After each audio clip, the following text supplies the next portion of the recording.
परंतु भावनेच्या भरात हे जाणून न घेता की कैकेयी कुठलं वरदान मागेल, दशरथाचं तिला वचन देणं उचित होतं. विचार न करता दिलेलं वचन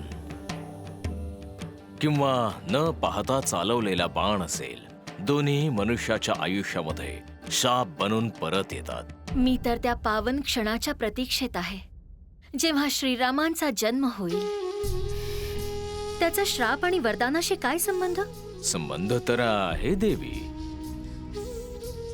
अत्यंत गहिरा संबंध आहे.